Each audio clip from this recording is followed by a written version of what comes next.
Astaghfirullah. Assalamualaikum warahmatullahi wabarakatuh. Alhamdulillah wassalatu wassalamu ala Rasulillah wa ala alihi wa sahbihi wa mawalah wa la hawla wa la quwata illa billahi wa ba'd. Alhamdulillah, di siang ini kembali kita bisa duduk untuk bertalabul ilmi,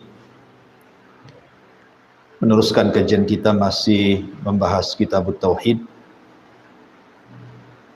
dan kita masuk pada bab ke-36, Ma Ja'a fir Riya. Bab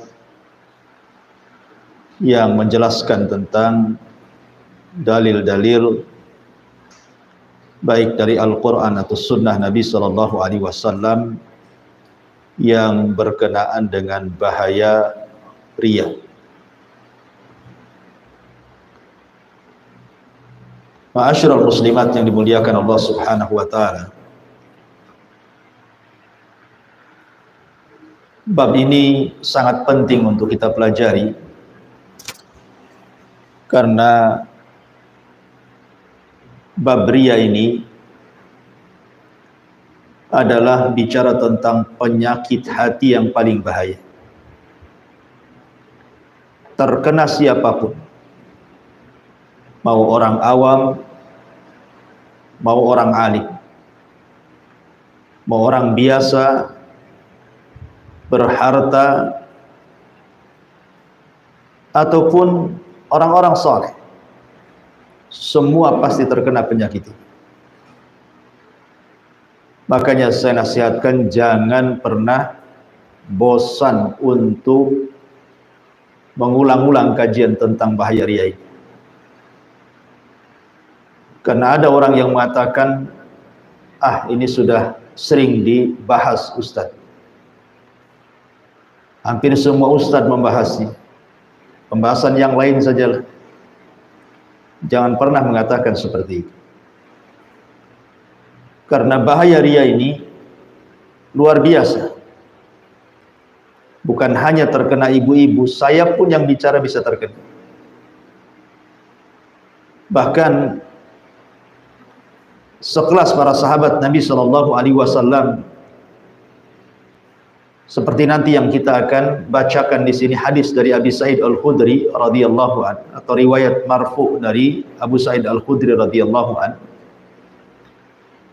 Sampai-sampai para sahabat Nabi SAW diingatkan oleh Nabi SAW bahwa fitnah Dajjal tidak lebih bahaya dibandingkan fitnah riya. Padahal fitnah Dajjal itu fitnah yang sangat menakutkan para sahabat, karena Rasul menakut-nakuti mereka. Tapi rupanya riya jauh lebih menakutkan dibandingkan fitnah Dajjal. Makanya para ulama sampai mengarang kitab tentang masalah riya ini berjilid-jilid karena bahayanya. Ma'asyiral muslimat yang dimuliakan Allah Subhanahu wa Ta'ala, riya ini ada 3 macam. Pertama, disebut riya itu sendiri secara umum. Kemudian di sana ada sum'ah. Kemudian di sana ada syuhrah. Ada riya, ada sum'ah, ada syuhrah. Tiga-tiganya disebut riya. Adapun riya itu sendiri, secara bahasa disebutkan para ulama itu dari kalimat ra'a yura'i. Artinya menampakkan sesuatu untuk dilihat manusia. Makanya secara istilah ulama mengatakan an yakumal fardu bi amalin salihin liyunala bihi ridon nas wa yabdu bi madhari afdal amamahum. Sebagian ulama mengistilahkan riya ini, memang definisi riya berbagai macam yang dikemukakan para ulama, tapi intinya sama, di mana seseorang melakukan amal saleh hanya untuk mencari redha manusia, kemudian dia menampakkan amal itu sebaik mungkin di hadapan manusia untuk mendapatkan pujiannya. Itulah riya. Dia tidak akan puas dalam beramal kalau belum ada pujian, dan dia akan malas beramal kalau tidak ada pujian. Karena ciri-ciri orang yang riya itu, mereka disebutkan dalam Al-Quran, wa idza qamu ila salati qamu kusala. Apabila mereka tegak mendirikan salat, mereka salat dengan cara yang malas-malas, karena tidak ada pujian. Kalau ada pujian, mereka baru semangat untuk beribadah. Adapun sum'ah, ini pun bagian daripada riya. Cuman bedanya kalau riya itu, ketika dia beramal saleh, dia ingin dipuji manusia, dilihat manusia, kemudian manusia yang melihatnya memujinya. Kalau sum'ah itu, seseorang yang beramal, boleh jadi mungkin amalan itu tidak ada orang yang tahu kecuali dia, tapi kemudian dia menceritakan setelahnya. Namanya ibu malam-malam tahajud, selesai tahajud, besoknya ibu cerita sama kawannya, semalam alhamdulillah saya tahajud, untuk mendapatkan komentar yang baik dari kawannya. Kalau kawannya memujinya, dia senang. Dia senang dengan pujian itu. Maka ketika dia mendengar pujian orang, itu disebut sum'ah. Kemudian dia pun tidak menutupi amalan. Kemudian di sana ada namanya syuhrah. Kalau bahasa sekarang ini ingin viral lah bahasa. Sedikit-sedikit ingin viral gitu. Berbuat sesuatu ingin viral. Ngeprank orang. Umpamanya ibu ingin sedekah, kemudian ada orang lain yang disuruh ibu untuk meliputnya secara diam-diam, kemudian diupload di media. Ingin syuhrah. Syuhrah itu ingin dikenal orang, ingin viral gitu. Maka syuhrah juga bagian daripada riya. Jadi riya itu bisa riya itu sendiri, bisa sum'ah, bisa syuhrah. Tiga-tiganya riya. Dan tiga-tiganya sangat bahaya kalau seandainya seseorang terpapar dengan penyakit ini. Syekh Muhammad ibn Abdul Wahhab rahimahullahu ta'ala dalam kitab ini, Kitabut Tauhid, ingin menjelaskan kepada kita tentang bahaya riya ini. Karena riya ini mengurangi nilai tauhid. Mengurangi nilai tauhid. Sebagian ulama mengatakan bahwa riya ini dilihat dari asal ibadah atau hanya sekedar dia nempel di sebuah ibadah. Kalau seandainya dari awal dia ibadah dia sudah riya, ini syirkul akbar, syirik besar. Karena tidak boleh ibadah itu kecuali diberikan kepada Allah Subhanahu wa ta'ala. Tapi kalau seandainya ibadahnya lillahi ta'ala karena Allah, kemudian di tengah jalan datang riya, lah inilah yang disebut dengan syirkul asghar, syirik kecil. Maka lihat apakah riya dari asal ibadah, awal ibadah, di mana semua ibadah yang ia lakukan untuk mendapatkan pujian, atau datang di tengah-tengah ibadah yang tadinya lillah akhirnya menjadi li ghairillah. Kalau semua ibadah dari awal ibadah dia berikan kepada selain Allah, maka ini syirkul akbar. Tapi kalau ibadahnya memang lillah, kemudian di tengah jalan ada riya, perasaan ingin dipuji orang, ingin didengar orang, supaya orang tahu dia sehingga dia syuhrah, viral dan begitu seterusnya, maka ini disebut syirkul asghar. Ini yang dikehendaki mu'alif rahimahullah ta'ala. Lah riya sendiri kenapa sampai bahaya, demikian bahaya, sampai-sampai Nabi SAW kemudian mengatakan lebih bahaya dibandingkan fitnah Dajjal. Dajjal itu sudah bahaya, karena Dajjal ini walaupun keluarnya hanya 40 hari, tetapi bisa memfitnah ribuan jiwa, tidak ada yang tahu jumlahnya kecuali Allah. Terfitnah. Tetapi kata Nabi SAW, riya lebih aku takutkan kepada kalian. Kenapa? Ya. Karena Dajjal itu fitnahnya nyata, fitnahnya tampak. Nabi SAW menyebutkan sifat-sifatnya. Dia buta sebelah, di dahinya ada tulisan kafir, kemudian jalannya bengkok, kemudian rupanya jelek, banyak kekurangan. Tapi riya ini sifatnya rahasia, karena riya itu amalan hati. Orang tidak tahu, yang tahu hanya dia saja yang sedang riya. Dan yang kedua, bukan hanya sifatnya rahasia, lebih daripada itu sifatnya halus. Tahu-tahu riya saja, tahu-tahu riya saja. Dia sangka itu tidak riya, pada riya. Halus, ya. Seperti orang umpamanya sering sedekah, kemudian ditegur, apa enggak, kamu enggak takut riya ya? Akhirnya kemudian dia meninggalkan sedekah karena takut riya. Orang yang meninggalkan sedekah karena takut riya, justru dia sedang riya. Orang bolak-balik ke masjid sholat 5 waktu.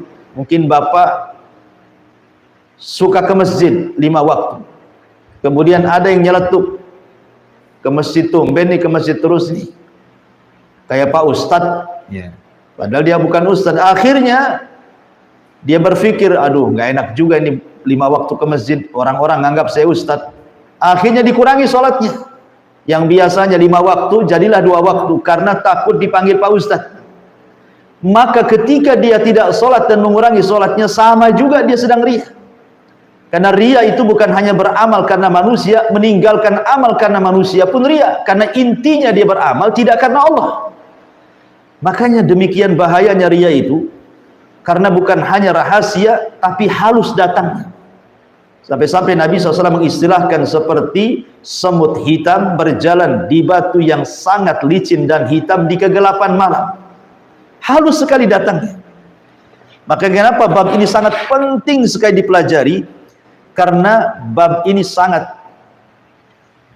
bahaya sekali bagi akidah dan juga tauhid seorang muslim.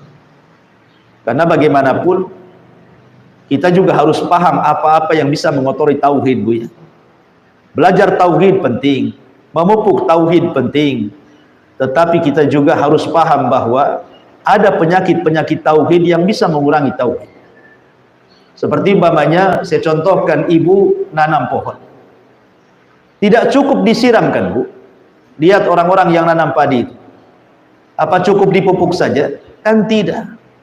Harus ada juga penyemprot hamanya kan, Bu, supaya padi itu bukan hanya dia sehat dengan cara dipupuk, tapi dengan disemprot hamanya juga, padi itu menjadi lebih sehat lagi.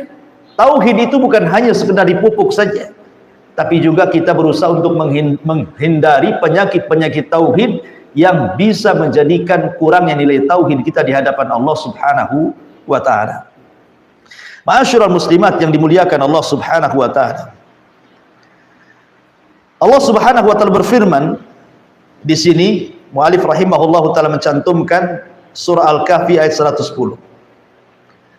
Qul innama ana basyarun mithlukum yuha ilayya annama ilahukum ilahu wahid.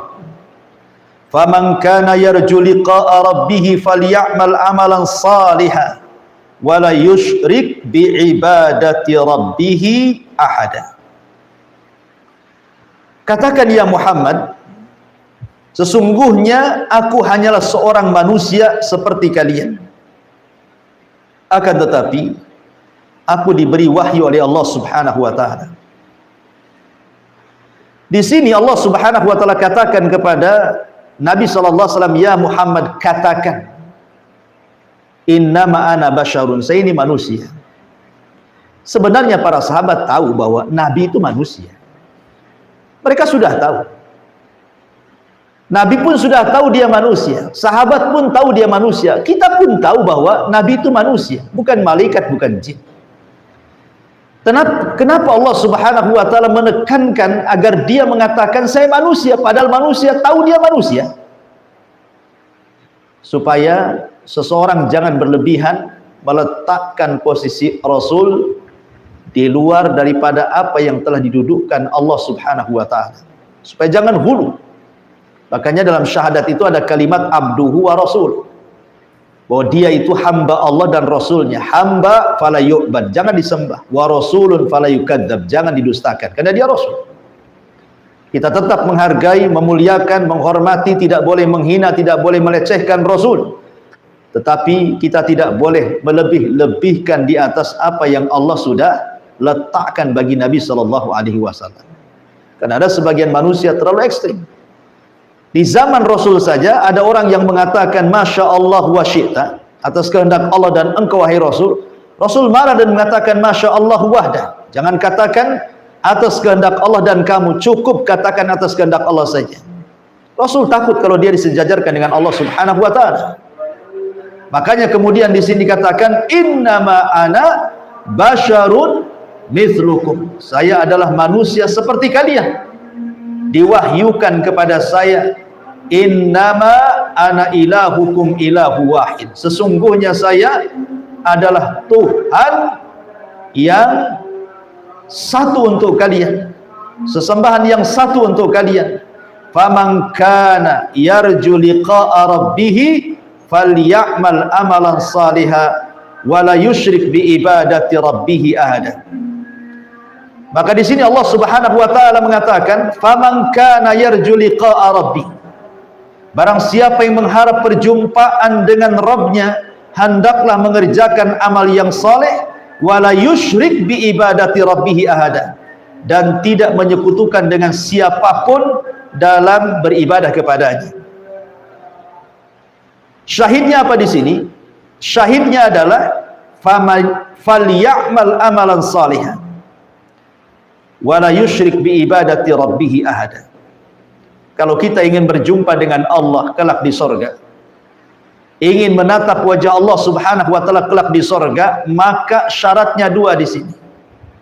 Syarat yang pertama, falyamal amalan salihan, hendaklah beramal dengan amal yang saleh. Amal yang saleh itu artinya amal yang mencocoki syariat, amal yang mencocoki sunnah, amal yang mencocoki amalan Rasulullah, itu disebut amal saleh. Kemudian yang kedua, wala yusyrik bi ibadati rabbih ahada, dan tidak menyekutukan dengan Allah dalam beribadah kepada siapapun.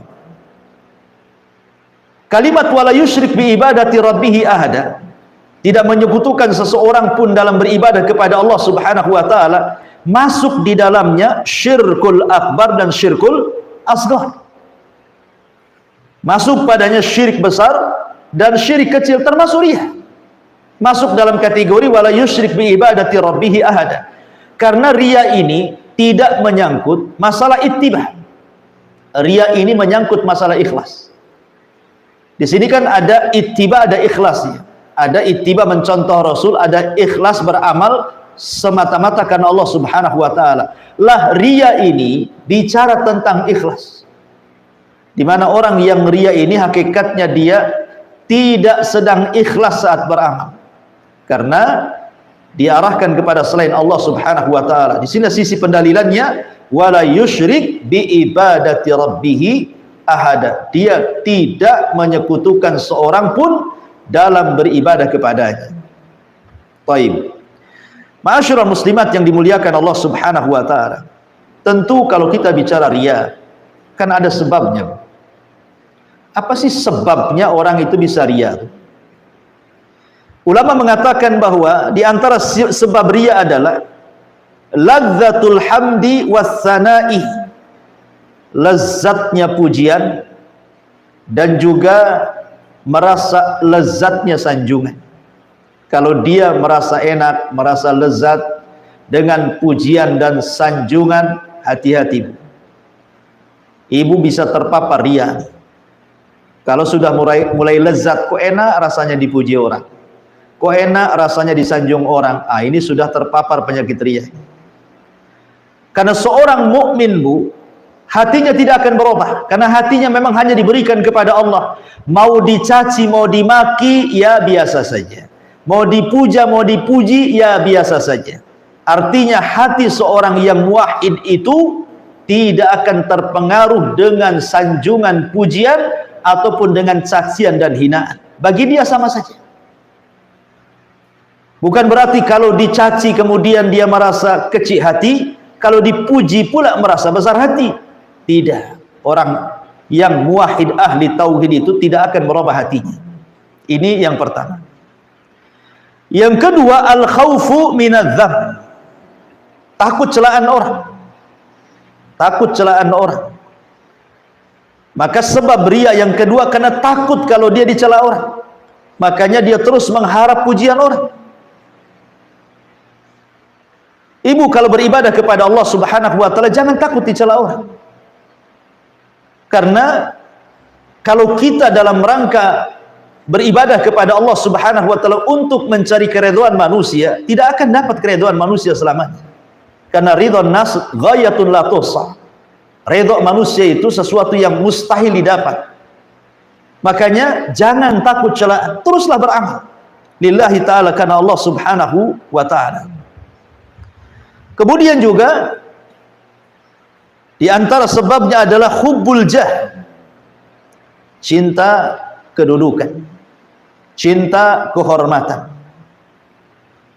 Ketika seseorang kemudian mulai cinta kedudukan, cinta kehormatan, cinta supaya ingin viral, ingin syuhrah, terkenal, ini hati-hati. Kalau orang sudah pengen terkenal, suka terkenal, ini juga sebab munculnya riya. Kemudian yang ketiga, an-nadharu ila ma yamlikuhul akharun wa tama'u fihi. Dia melihat hal-hal yang dimiliki orang lain, kemudian dia merasa tamak, merasa hasad ingin memilikinya. Ini juga salah satu sebab datangnya riya. Tamak dan juga hasad.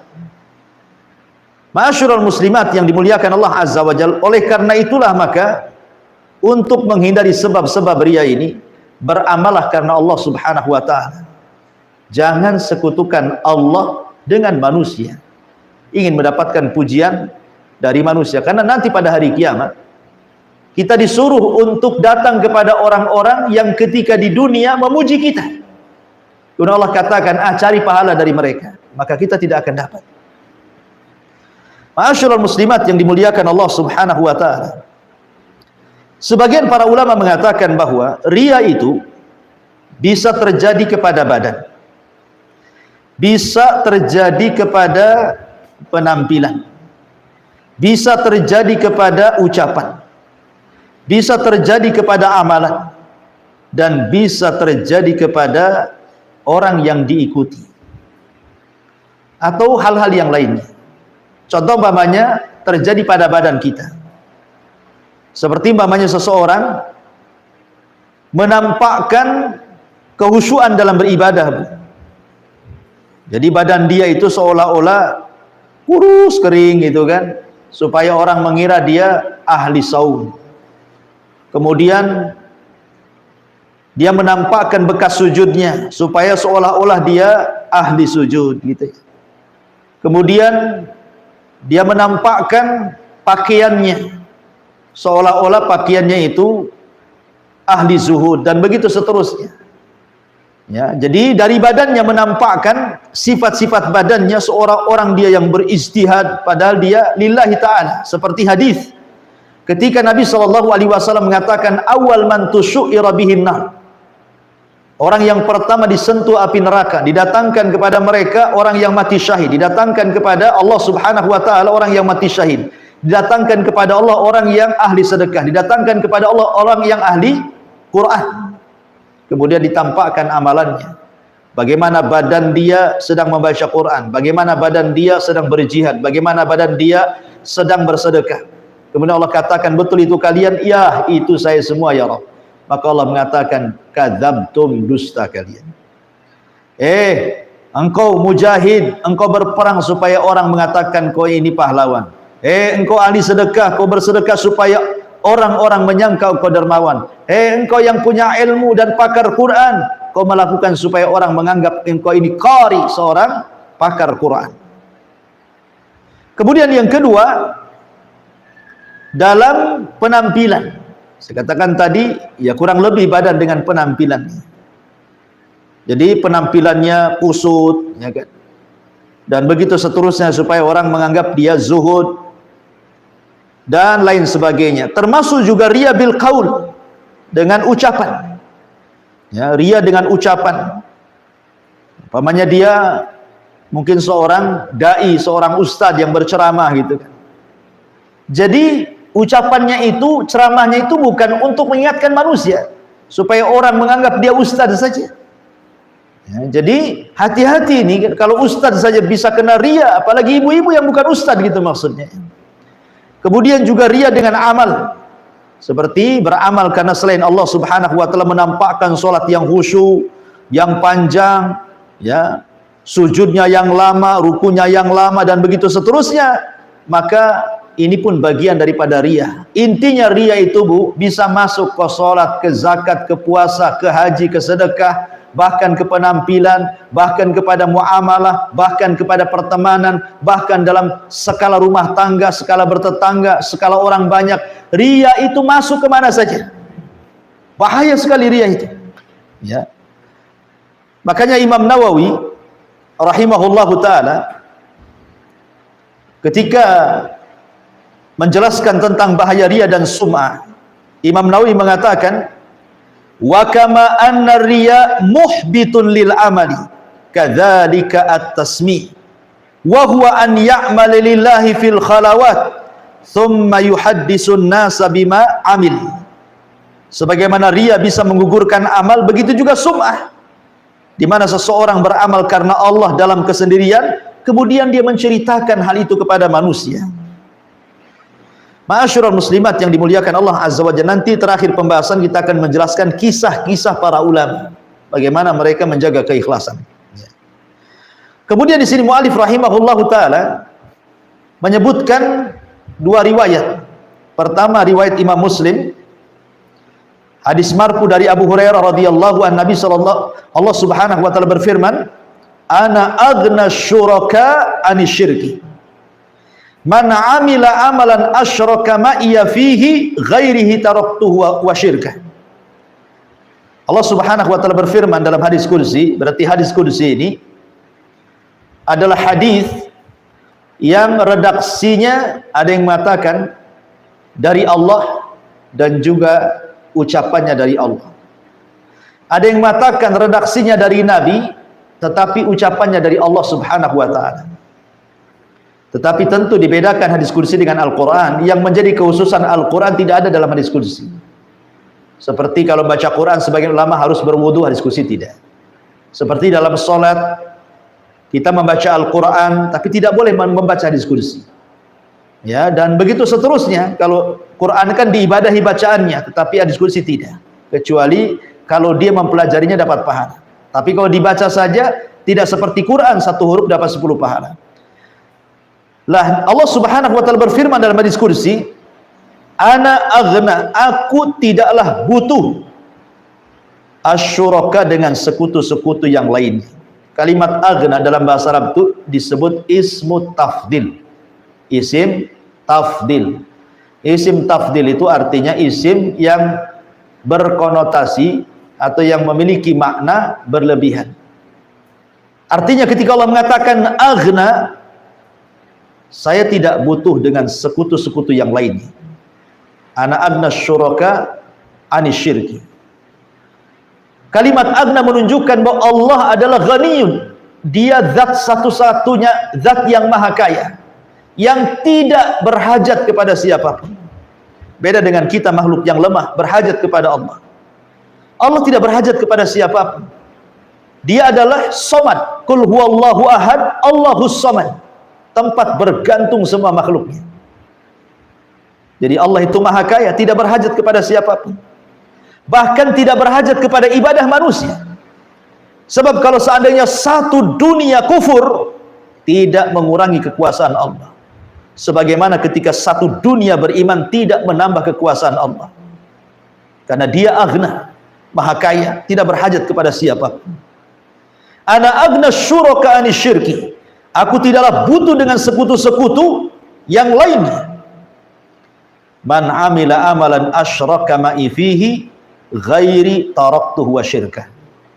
Barang siapa yang berbuat sesuatu yang tercampur dengan perbuatan menyekutukanku dengan selainku, maka aku akan meninggalkannya, maksudnya amalannya, wasyirkahu, dan kesyirikannya. Amalannya ditinggalkan, juga kesyirikannya ditinggalkan. Artinya dia termasuk orang yang rugi. Persis seperti firman Allah Subhanahu wa taala, la in asyrakta la yahbatanna amaluka wa la takunanna minal khasirin. Kalau engkau melakukan kesyirikan, hancur lebur amalanmu dan engkau termasuk orang yang rugi. Kenapa rugi? Karena Allah mengatakan dalam hadis qudsi, taraktuhu wa syirkahu. Kutinggalkan amalannya dan kutinggalkan juga kesyirikannya. Rugi dia. Ya, amilatun nasibah tasla naran hamiyah. Dia beramal dengan amalan yang melelahkan, menghabiskan waktu dan biaya. Rupanya di akhirat masuk neraka. Kenapa? Karena dia beramal bukan karena Allah. Beramal diberikan kepada selain Allah Subhanahu wa ta'ala. Kemudian hadis yang terakhir, hadis yang dikeluarkan Imam Ahmad, meriwayatkan dari hadis marfu sampai kepada Rasul dari Abu Sa'id Al-Khudri radhiyallahu an. Rasul mengatakan, ala ukhbirukum bima huwa akhwafu alaikum indi minal masihid dajjal. Qalu bala ya Rasulullah. Qala asyirkul khafi, yakumur rajulu fayusalli fayuzayyinu salatahu lima yara min nadhari rajulin. Nabi SAW di sini bersabda kepada para sahabatnya, maukah kalian aku beritahu sesuatu yang lebih aku khawatirkan daripada Al-Masih Ad-Dajjal? Disebut Masih, ada yang mengatakan karena dia mamsuhul ain. Mata Dajjal itu separuhnya buta, makanya buta sebelah, disebut a'war.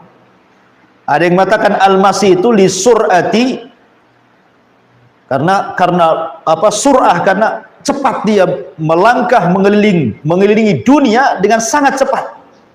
Ya, karena li sur'atihi, karena cepatnya dalam hitungan 40 hari dia bisa mengelilingi dunia, kutubnya dan daerah normalnya dalam 4 hari, 40 hari. Menunjukkan bahwa Dajjal diberikan kemampuan oleh Allah Subhanahu wa ta'ala untuk memfitnah manusia. Kata Nabi SAW, maukah kalian aku beritahu sesuatu yang lebih aku khawatirkan daripada Al-Masih Dajjal? Kenapa Rasul mengatakan seperti itu? Bukankah Al-Masih Dajjal ada sesuatu yang ditakutkan manusia sampai kita juga setiap sholat itu kan berlindung, Bu. Allahumma inni a'udzubika min adzabil qabri wa min adzabi jahannam wa min fitnati al-mahya wal mamat wa min fitnati syarri Masih Dajjal. Setiap sholat kita berlindung dari Dajjal ini, karena bahayanya besar. Tapi rupanya Nabi SAW mengatakan bukan fitnah Dajjal yang dikhawatirkan Nabi SAW. Sehingga para sahabat menjawab, tentu wahai Rasul, fitnah apa itu yang lebih menakutkan dibandingkan Dajjal? Maka Rasul mengatakan syirkul khafi, syirik yang sifatnya rahasia. Ya. Dari sini kata para ulama, ada yang membagi syirik itu menjadi 3. Yang pertama syirkul akbar, ya. Yang kedua syirkul asghar, yang merupakan riya. Yang ketiga syirkul khafi. Ada ulama membagi syirik itu kepada 3. Ada syirik besar, ada syirik kecil maksudnya riya, ada syirkul khafi. Syirkul khafi ini bisa masuk pada syirkul akbar, bisa masuk pada syirkul asghar. Tapi konteks dalam pendalilan mu'alif rahimahullah dalam kitab tauhid ini, maksudnya di sini syirkul khafi di sini maksudnya adalah yang masuk pada kategori syirkul asghar yang kita sedang bahas, penyakit riya. Kemudian Nabi SAW mencontohkan apa itu syirkul khafi. Tatkala seseorang berdiri mengerjakan sholat, ketika ada orang lain menyaksikannya, maka dia lantas membagus-baguskan sholatnya. Ketika dia sedang sholat, Tiba-tiba dia memperpanjang bacaannya, memperpanjang sujudnya, memperpanjang berdiri dan rukuknya supaya dipuji orang. Itulah syirkul khafi. Kenapa disebut khafi? Karena riya itu adalah amal hati. Ya. Riya itu penyakit hati, bukan penyakit badan. Jadi hatinya yang riya, karena kesannya ada orang sholat itu nampaknya khusyuk, dia tidak tahu kalau hatinya itu supaya dilihat manusia. Nampak orang baca Quran itu Masya Allah lezatnya, kita tidak tahu yang sedang membaca itu rupanya sedang riya. Ada yang sok-sok amanah buat laporan gitu ya. Kita buat laporan keuangan, nanti disangka tidak amanah. Rupanya dalam hatinya ada riya supaya dia orang yang amanah. Kan seperti itu, Bu ya. Jadi setan ini pandai, dia masuk kepada bab-bab yang merupakan kebaikan. Amanah kebaikan, sholat kebaikan, baca Quran kebaikan. Tapi setan masuk di situ. Jadi setan itu tidak menyuruh kepada kejahatan, buatlah kau zina, buatlah kau minum khamr, buatlah kau berdusta, buatlah kau gibah. Tidak, kadang-kadang setan juga menyuruh salat kamu yang baik, puasa kamu yang baik, zakat kamu yang baik, jadilah kau yang amanah. Kemudian masuk pula dia di salat, di zakat, di puasa, di amanah, supaya amalannya dipalingkan kepada selain Allah Subhanahu wa taala. Naudzubillah. Ya. Ma'asyiral muslimat yang dimuliakan Allah Subhanahu wa taala. Inilah bahayanya riya. Di dalam Al-Qur'anul Karim, lihat bagaimana Allah Subhanahu wa taala menjelaskan begitu bahayanya riya itu. Dalam surah Al-Baqarah ayat 264 Allah katakan, "Ya ayyuhalladzina amanu la tubtilu sadaqatikum bil manni wal adha kalladzi yunfiqu ma lahu ria'an nas wa la yu'minu billahi wal yawmil akhir. Wa mathaluhu kamathali safwanin alaihi turabun fa asabahu wabilun fatarakahu salda la yaqdiruna ala syai'in mimma kasabu wallahu la yahdil qaumal kafirin." Wahai orang-orang yang beriman, janganlah kamu merusak sedekahmu dengan menyebut-nyebutnya dan menyakiti perasaan penerimanya, seperti orang-orang yang menginfakkan hartanya karena pamer kepada manusia dan dia tidak beriman dengan Allah dan hari akhir. Perumpamaannya, kata Allah, orang itu seperti batu yang licin yang di atasnya ada debu, kemudian debu itu ditimpa hujan lebat, maka tinggallah batu itu licin lagi. Mereka tidak memperoleh satu apapun dari apa yang mereka kerjakan, dan Allah tidak memberi petunjuk kepada orang-orang kafir. Lihat bahaya riya, gugur amal. Gugur amal. Kalaupun yang riya dalam bentuk syirkul asghar tetap menggugurkan amal walaupun tidak mengeluarkan dari Islam. Karena bedanya syirik besar dengan syirik kecil. Kalau syirik besar mengeluarkan dari Islam, kalau syirik kecil tidak mengeluarkan dari Islam. Kalau syirik besar mengekalkan pelakunya di neraka, kalau syirik kecil tidak mengekalkan pelakunya di neraka. Kalau syirik besar menghapuskan seluruh amalan dia di dunia sehingga dia mati kafir. Tapi syirkul asghar adalah menghapuskan amalan yang ditempelinya saja. Syirik besar menjadikan orangnya kafir, syirik kecil tidak menjadikan orangnya kafir. Tapi walaupun demikian, orang yang beramal karena riya hapus amalan yang dikerjakannya, dan dia masuk pada dosa besar. Bahkan dibandingkan dosa besar, masih besar orang yang melakukan riya dosanya. Ya. Jadi di sini Allah Subhanahu wa taala perumpamakan bahwa orang yang melakukan riya itu seperti orang meletakkan debu yang merupakan pahala, diletakkan di batu licin, tiba-tiba kemudian datang hujan, dihampasnya pahala itu yang merupakan debu itu, kemudian tetaplah batu itu licin, nggak dapat apa-apa. Ya. Naudzubillah. Ini satu ayat dalam Al-Baqarah 264. Kemudian dalam surah Al-Qalam ayat 42 Allah mengatakan, yauma yakshifu an saqin wa yud'auna ila sujudi fala yastati'un. Pada hari betis disingkapkan dan mereka dipanggil untuk sujud, mereka pun tidak kuasa untuk sujud. Ayat ini ditafsirkan oleh sebuah hadis yang namanya tafsir hadis, tafsir ayat dengan hadis. Sebaik-baik tafsir ayat dengan ayat, tapi di sana ada tafsir ayat dengan hadis. Dari Abi Sa'id Al-Khudri radhiyallahu anhu, dia mengatakan, aku mendengar Nabi sallallahu alaihi wasallam bersabda, yakshifu rabbuna an saqihi fayasjudu lahu kullu mu'minin wa mu'minatin wa yabqa man kana yasjudu fid dunya riya'an wa sum'atan fayadhhab liyasjuda fayauda dhahrahu tabaqan wahidan. Dari Abu Sa'id Al-Khudri, dia mengatakan bahwa Nabi pernah bersabda, pada hari kiamat Allah akan menyingkapkan betisnya sebagian kekuasaannya, maka bersujudlah kepadanya semua orang mukmin laki-laki dan perempuan, dan tinggallah orang-orang yang dahulunya ketika di dunia sujud karena riya dan pamer. Mereka berupaya untuk melakukan sujud, tetapi punggungnya kembali berbalik menjadi tegak dan tidak bisa sujud kepada Allah Azza wa Jalla. Kenapa? Karena di dunia dia tidak sujud kepada Allah.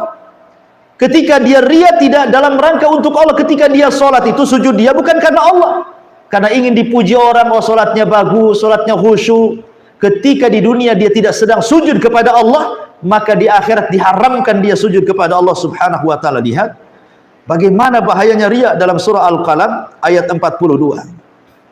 Kemudian juga Nabi sallallahu alaihi wasallam, tadi sudah saya singgung hadis tentang awwalun nas yuqdalahum yaumal qiyamah, orang yang tiga manusia yang pertama kali akan dihisab di hadapan Allah Azza wa Jalla. Bahkan yang pertama kali disentuh api neraka, orang yang mati syahid karena riya, orang yang bersedekah karena riya, orang yang mempelajari Quran karena riya. Mereka awal man tusyu'ira bihin nar, orang yang pertama kali disentuh api neraka. Kemudian Nabi SAW mengatakan, man ra'a ra'allahu bi, wa man samma'a samma'allahu bi. Barang siapa yang riya di dunia ataupun sum'ah di dunia, maka Allah akan perlihatkan sebagai penghinaan pada hari kiamat, dan Allah perdengarkan sum'ahnya pada hari kiamat, supaya orang tahu siapa dia, supaya orang tahu ketika dunia itu beramal untuk siapa. Allah permalukan di hadapan manusia kelak pada hari kiamat. Naudzubillah. Ya. Ma'asyiral muslimat yang dimuliakan Allah Subhanahu wa taala, Bashir Ibnu Aqrabah Al-Juhani, dia mengatakan, mendengar sabda Nabi sallallahu alaihi wasallam, man qama bi khutbatin la yultamasu biha illa riya'an wa sum'atan qafahu Allahu azza wa jal yaumal qiyamah mauqifar riya'in wa sum'atin. Siapa yang berdiri berkhutbah, ini seorang ustaz, seorang dai, seorang kiai, ketika dia berkhutbah tidak mencari sesuatu kecuali karena riya dan sum'ah. Turun dari khutbah, gimana tadi ceramah saya, bagus tidak? Ya, gimana pembahasannya, bagus tidak? Apa yang kurang dari saya? Maka Allah nanti pada hari kiamat akan diberdirikan orang ini dalam kondisi ditampakkan riya dan sum'ahnya di hadapan para pengikutnya, dipermalukan oleh Allah Subhanahu wa taala. Naudzubillah. Ya. Ma'asyiral muslimat yang dimuliakan Allah Subhanahu wa taala. Lalu apa sih alamat-alamat orang ini bahwa dia itu terkena riya? Yang pertama, alamat yang jelas bahwa dia terkena riya adalah al-kasal, malas, Bu. Orang yang riya itu pemalas. Adamul iqbal alal amal, dia tidak mau menerima dan melaksanakan secara langsung amalan yang diperintahkan kepadanya. Bal wal imtina anil amali fi sirri, bahkan dia tidak mau mengamalkan sesuatu dari amalan dalam kondisi tidak ada yang melihat. Jadi sudah malas, tidak menerima perintah. Kalaupun dia beramal harus di depan orang, kalau tidak ada orang dia pun tidak beramal. Kalau ada ciri-ciri ini pada ibu, hati-hati Bu, ibu terpapar riya.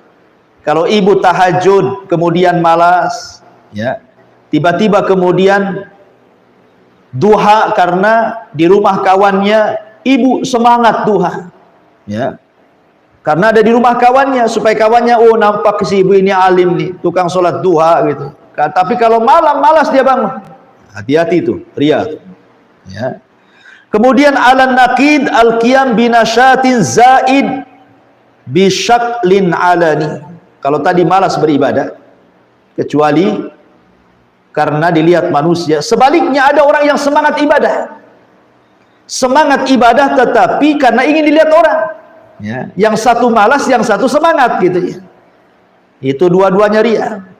Dua-duanya ria. Dan itu sifatnya murai, orang-orang yang ria. Karena orang yang ria itu pasti terikat dengan pujian. Kalau ada pujian semangat, kalau tidak ada pujian tidak bersemangat. Itulah orang yang ria. Ma'asyiral muslimat yang dimuliakan Allah, bagaimana cara obatnya supaya kita tidak ria? Pertama nih Bu, perbanyak belajar, kemudian kuatkan akidah dan tauhid Ibu. Karena hanya belajar dan menguatkan tauhid inilah yang bisa menangkal dari penyakit ria. Semakin kuat ilmunya, pengetahuannya, insya Allah kita bisa menangkal ria. Yang kedua, berusaha untuk ikhlas. Ya, ikhlaskan dalam setiap amal, letakkan ikhlas dalam hati. Pujian dengan cacian sama saja. Coba belajar seperti itu, insya Allah terlepas daripada ria. Yang ketiga, hindari pujian orang. Kalau orang sudah memulai memuji Ibu, tinggalkan orang itu, jangan didengar. Ya, nanti ada kisahnya. Ya. Kemudian yang keempat, cobalah obati ria dengan cara berusaha berdoa kepada Allah Subhanahu wa taala agar Allah menjauhkan Ibu dari ria, dan juga kenali azamatullah, keagungan Allah Subhanahu wa taala, bahwa kita diciptakan oleh Allah dan harus beribadah kepada Allah. Allah yang ngasih rizki, Allah yang ngasih nikmat. Jangan kemudian kita beribadah kepada selain Allah. Dan teruslah Ibu mempelajari tentang bahaya ria, akibat-akibatnya, kemudian juga apa hukumannya di dunia dan di akhirat, supaya makin takut dan tidak melakukan ria. Dan hukum ria sendiri dalam Islam bisa masuk pada syirkul asghar, bisa masuk pada syirkul akbar, tergantung riaknya dari awal ataukah dari tengah. Wallahu a'lam. Taib Ibu yang dimuliakan Allah Subhanahu wa taala, kita masuk pada kisah-kisah yang menarik yang kita akan bisa petik pelajaran dari kisah-kisah para ulama, bagaimana mereka menghindarkan diri dari riya dan berusaha untuk ikhlas. Pertama, dahulu ada seseorang yang bernama Abdurrahman ibnu Abi Layla. Abdurrahman ibn Abi Layla. Abdurrahman ibn Abi Layla ini yusalli fi baitihi. Dia salat sunnah di rumahnya. Fa idza sya'ara bi ahadin qata'a salatan nafilati wa nama ala firashihi. Subhanallah. Jadi kalau Abdurrahman ibn Abi Layla ini sedang sholat Bu, kemudian terasa nih akan ada orang yang datang, dan takut kalau seandainya ibadahnya diketahui, langsung dia batalkan sholat sunnahnya, kemudian pura-pura tidur Bu. Ka'annahu naim, seolah-olah dia tidur. Kemudian orang-orang pun tidak tahu kalau dia orang yang rajin melaksanakan sunnah malam. Ya. Kenapa dilakukan seperti itu? Supaya jangan sampai kemudian membuka pintu ria gitu. Oh, kalau ibu kan enggak Bu ya. Ketika ibu sholat makin datang orang, makin dikencangkan sholatnya Bu ya. Nah, yang pertama. Yang kedua, disebutkan bahwa seorang laki-laki yuqalu lahu Hamzah ibn Dihqan. Ada orang namanya Hamzah ibn Dihqan rahimahullahu ta'ala. Dia datang kepada seorang ulama besar, ulama zuhud namanya Bishr al-Hafi al-Abid al-Zahid. Kemudian dia mengatakan, uhibbu an akhluwa ma'aka yauman. Kata Hamzah ibn Dihqan ini, wahai Imam Bishr al-Hafi, boleh enggak saya bersamamu walaupun satu malam? Bishr al-Hafi itu ma'ruf, orangnya memang zuhud, dipuji Imam Ahmad, akhlaknya luar biasa. Jadi kata Bishr al-Hafi, ya tidak masalah kalau engkau ingin satu malam menginap di rumahku, tidak apa-apa. Karena Hamzah ibn Dihqan ini ingin, karena kan Bishr al-Hafi kan dikenal dengan zuhudnya, ibadahnya, dia ingin tahu gitu kehidupannya. Jadi dia mintalah, saya ingin nginep di rumahmu satu malam, boleh enggak? Kata Bishr al-Hafi, ya boleh saja, silahkan gitu. Akhirnya ditentukan waktunya. Kemudian ketika dia pun bergegas ingin datang ke rumah Bishr al-Hafi, rupanya dia tidak janjian dengan Bishr al-Hafi. Dia langsung datang gitu saja. Rupanya dia melihat Bishr al-Hafi sedang sholat. Diintip sama dia, Bu. Kemudian dia didengarkan apa yang dibaca dalam sujudnya Bishr al-Hafi ini. Rupanya Bishr al-Hafi mengatakan dalam sujudnya, Allahumma innaka ta'lam fauqa arsyika anna adama syuhrati ahabbu ilayya min syarafi. Ya Allah, sesungguhnya engkau tahu di atas arasmu sana bahwa aku tidak suka dikenal orang, aku tidak suka terkenal viral, ya. Kemudian dia mengatakan, Allahumma innaka ta'lam fawqa arsyika annal faqra ahabbu ilayya minal ghani. Ya Allah, engkau tahu bahwa kefakiran lebih aku cintai dibandingkan kekayaan. Allahumma innaka ta'lam fawqa arsyika anni la awtara ala hubbik, la awthara ala hubbika syai'a. Ya Allah, kau tahu tentang diriku bahwa aku tidak suka ada orang yang kemudian memuji kepadaku berlebih-lebihan. Jadi Bishr al-Hafi ini berdoa kepada Allah Subhanahu wa taala karena dia akan berjumpa dengan orang. Dia khawatir penyakit-penyakit riya itu datang kepadanya. Rupanya doa-doanya didengar oleh siapa? Hamzah ibn Dihqan ini di balik rumahnya. Kemudian tiba-tiba Hamzah ibn Dihqan ini menangis melihat keikhlasan Bishr al-Hafi yang luar biasa gitu ya.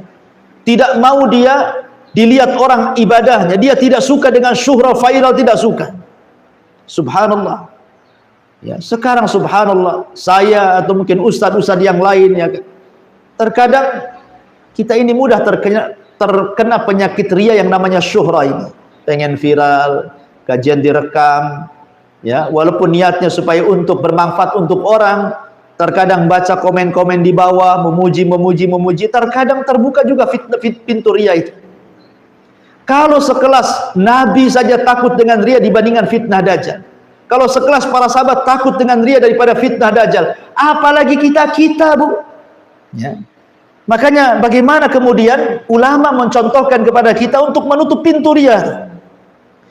Kemudian juga diriwayatkan dari A'mash rahimahullahu ta'ala, seorang alimin ulama dunia. A'mash itu dia mengatakan, kuntu inda Ibrahim an-Nakhai, aku sedang berada di sisi Ibrahim an-Nakhai, wa huwa yaqra'u fil mushaf, sementara Ibrahim an-Nakhai ini sedang membaca mushaf Al-Quran. Kemudian fasta'dzana alaihi rajulun, tiba-tiba ada orang yang datang hendak meminta izin kepada Ibrahim an-Nakhai. Apa yang terjadi? Faghattal mushaf wa qala la yarani hadha anni aqra'u fihi kulla sa'atin. Tiba-tiba ketika ada orang ini langsung ditutup mushafnya. Langsung ditutup mushafnya supaya dia tidak tahu dia sedang baca Quran. Subhanallah. Ya. Jadi Ibrahim an-Nakhai ini sedang baca Quran, tiba-tiba kemudian datang orang, langsung disembunyikan Qurannya seolah-olah dia tidak sedang baca Quran, padahal setiap jam dia baca Quran. Ada orang yang ikhlasnya kayak gini, Bu. Kalau kita sih, kalau bisa jangan baca Quran tak pakai mic, ya. Kalau bisa pakai mic, kalau listrik mati tak jadi ngaji dia, ya, supaya orang tahu suaranya gitu. Kemudian juga dijelaskan, ada seorang alim yang namanya Zainul Abidin, ma'ruf. Zainul Abidin ini salah satu cucu atau cicitnya Ali bin Abi Thalib radhiyallahu anhu. Ali ibnu Husain ibnu Ali ibnu Abi Thalib, atau julukannya Zainul Abidin. Setiap malam, Bu, dia panggul tuh gandum itu 70 fuqara wal masakin, kebutuhannya ditanggung dia setiap malam. Jadi kalau umpamanya dia tahu nih, saya taruh gandum 1 karung di rumah ini, diperkirakan ini habis 1 minggu, nanti minggu depan datang lagi, naruh lagi gandum di situ, minggu depan naruh lagi di situ. Bukan 1 rumah, hampir 70 rumah orang-orang fuqara Madinah kemudian setiap bulannya dia sedekahkan. Dengan cara itu, malam-malam dia bangun, dipanggulnya beras itu, kemudian carinya orang fakir miskin diletakkan depan rumahnya. Manusia pun tidak tahu siapa yang meletakkan beras itu di situ. Ketahuannya setelah Zainul Abidin meninggal, tidak ada lagi beras yang diletakkan depan rumah, dan punggungnya kapalan karena setiap malam dia membopong gandum. Subhanallah. Rajulun tasaddaqa biyaminih la ta'lam minhu shimal. Seorang laki-laki yang bersedekah dengan tangannya, tidak tahu tangan kirinya. Itulah ikhlas, karena takut riya. Ya. Abi Ayyub As-Sikhtiyani, Abu Ayyub As-Sikhtiyani, ma'ruf seorang pembesar a'immah at-tabi'in, pemimpin para tabi'in, Abu Ayyub As-Sikhtiyani, dan termasuk ahli ibadah. Ya. Dia mengatakan, apabila dia membacakan hadis Nabi SAW, Abu Ayyub As-Sikhtiyani, terkadang dia menangis. Terkadang dia menangis. Apabila Nabi SAW menceritakan tentang neraka, azab, padang mahsyar, dan begitu seterusnya, maka dia takut kemudian menangis. Apabila dia menangis, dia kemudian menutup dengan serbannya, kemudian pura-pura pilek dan mengatakan, ma asyaddu zukam, alamat parahnya pilek aku ini, katanya. Amat parahnya pilek aku ini, di depan murid-muridnya, supaya dia tidak diketahui sedang menangis. Begitu menjaga keikhlasannya para ulama dulu. Ma'asyiral muslimat yang dimuliakan Allah Subhanahu wa taala. Kemudian juga Abdullah ibn Ahmad ibn Hanbal, Abdullah ibn Ahmad ibn Hanbal, putra Imam Ahmad. Kana abi, dia menceritakan bapaknya Imam Ahmad. Kana abi, adalah bapakku, kata Abdullah ibn Ahmad, idza kharaja fi yaumil jum'ah la yada ahadan yatba'u wa rubbama waqafa hatta yansarifa alladhi yatba'u. Imam Ahmad ini kalau berangkat Jumatan, dia akan mencari jalan yang tidak diketahui manusia. Kalau nampak ada orang lewat, maka dia pura-pura bersembunyi supaya tidak diikuti orang, supaya jangan sampai terkena penyakit was-was dan riya. Begitu para ulama sunnah. Ya, bahkan dikatakan seorang Muhammad ibn A'yun, dia adalah kerabat ataupun sahabat daripada Imam Ibnul Mubarak rahimahullah ta'ala, Muhammad ibn A'yun, dan dia adalah kawan daripada Abdullah ibn Mubarak. Jadi suatu ketika, kata Muhammad ibn A'yun ini menceritakan tentang Abdullah ibn Mubarak nih, kami di malam itu berada di peperangan ketika melawan Romawi. Fadhahaba Abdullah ibn Mubarak liyadha'a ra'sahu, maka Abdullah ibn Mubarak pun kemudian pergi ke pembaringannya untuk meletakkan kepalanya di atasnya untuk tidur, pura-pura tidur. Ya. Ketika merasa seluruh pasukan itu sudah tidur, Abdullah ibn Mubarak bangun, dan Muhammad ibn A'yun, dia sebenarnya tidak tidur, dia ingin memperhatikan Abdullah ibn Mubarak, jadi dia pura-pura tidur saja. Ya. Tiba-tiba kemudian Abdullah ibn Mubarak bangun gitu saja ketika manusia sedang tidur, kemudian sholat. Jadi tidak ada yang tahu sholatnya Abdullah ibn Mubarak setiap malam seperti itu, kecuali siapa? Kecuali Muhammad ibn A'yun. Dia tahu bahwa Abdullah ibn Mubarak itu sholat ketika pasukan tidur. Makanya Muhammad ibn A'yun ketika mengetahui seperti itu, dia lantas kemudian mendatangi Abdullah ibn Mubarak dan mengatakan, sungguh mulianya dirimu, di saat manusia sedang tidur, engkau bangun tengah malam sujud kepada Allah Azza wa Jalla. Ketika dia Abdullah ibn Mubarak ketahuan sholat malamnya, maka dia pun marah kepada Muhammad ibn A'yun dan tidak mau bicara lagi selamanya. Ya. Jadi dia nggak mau bicara lagi sama Muhammad ibn, karena ketahuan ibadahnya, takut riya, takut diceritakan kepada orang kemudian membuka pintu riya. Begitu para ulama. Kemudian juga diriwayatkan daripada Ibnu Jauzi dari Hasan, dia mengatakan, aku bersama Ibnu Mubarak, kemudian fa'ataina ala siqayatin wan nas yashrabuna minha fadana minha liyashraba wa lam ya'rifuhun nas. Jadi kata Ibnu Jauzi dari Hasan, dia mengatakan, aku bersama Ibnu Mubarak, kemudian kami datang ke tempat minumnya air, maka manusia pun minum air, maka Abdullah ibn Mubarak pun ingin minum air, dia tutup wajahnya supaya manusia tidak tahu bahwa dia Ibnu Mubarak. Subhanallah, sampai seperti itu kalau ulama sudah dikenalkan itu. sampai menutup muka. Kalau tidak ditutup maka orang akan tahu Ibnu Barak dan memujinya, dan itu akan membuka pintu riya. Fudail ibn Iyad dan juga Sufyan Ats-Tsauri pernah duduk berdua, berbincang-bincang, tukar pikiran soal agama. Kemudian setelah selesai, maka masing-masing kemudian menangis dalam majelis itu, kemudian masing-masing pergi. Kata Sufyan Ats-Tsauri, arju an yakuna hadza la majlisun alaina rahmatun wa barakah. Saya hanya mengharap kepada Allah, mudah-mudahan pertemuan kita ini adalah majlis yang penuh dengan rahmat dan berkah. Kata Fudail bin Iyad, walakinni, akan tetapi diriku, akhafu ya Aba Abdillah, aku berbeda pula, aku takut wahai Aba Abdillah, alla yakuna adhar alaina, jangan-jangan majlis kita ini memadaratkan kepada kita, katanya. Yang satu memuji majlis, yang satu ketakutan dengan majlis. Abdullah ibn Mubarak suka dengan majlis ilmu dan mengatakan mudah-mudahan ada berkahnya kita berjumpa, bertukar pikiran soal agama. Kata Fudail bin Iyad, boleh jadi pertemuan ini madarat bagi kita, katanya. Kata Sufyan Ats-Tsauri, bagaimana kau bisa mengatakan seperti itu? Maka dijelaskan, alasta takhallasta min ahsani hadithika wa takhallastu ana ila ahsani hadithi. Bukankah hidupmu berusaha engkau melepaskan dari pujian ucapanmu supaya tidak dipuji orang, sebagaimana juga aku, ketika aku berkomentar aku tidak mau dipuji orang, ya. Akhirnya kemudian kata Sufyan Ats-Tsauri, sadaqta, betul. Akhirnya keduanya juga menangis. Subhanallah, sampai kepada ucapan agama saja gitu kan. Fudail ibn Iyad mengajarkan kepada kita takut kalau seandainya masing-masing terfitnah tuh. Kemudian juga diceritakan dari Muhammad ibn Aslam.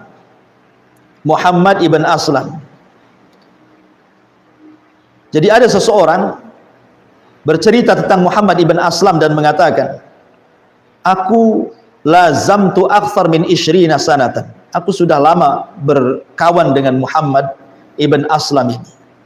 Lam arahu yusalli. Aku tidak pernah melihat dia salat. Maksudnya rak'ataini minat tatawu fi makanin yarahun nas illa yaumal jum'ah. Kata dia, demi Allah aku tidak pernah melihat Muhammad ibn Aslam ini selama aku berkawan 20 tahun dia salat di tempat keramaian manusia, salat sunnah 2 rakaat, kecuali hari Jumat. Padahal dia orang yang banyak salat. Jadi ulama-ulama dulu tuh berusaha menyembunyikan salat, menyembunyikan amalan gitu ya. Ya, supaya apa? Supaya menjaga keikhlasan. Supaya menjaga keikhlasan dan menutup pintu riya. Nah, itulah ulama dulu. Ya. Ma'asyiral muslimat yang dimuliakan Allah Azza wa Jalla, inilah diantara kisah-kisah para ulama tentang menjaga keikhlasan, menutup riya. Karena sekali lagi riya ini penyakit yang bahaya, menimpa siapa saja, laki-laki, perempuan, anak-anak, orang dewasa, orang kaya, orang miskin, pejabat, rakyat, ulama, orang soleh, orang biasa, orang toleh, semua kena dengan penyakit riya ini. Dan riya ini bahaya karena menggugurkan amal.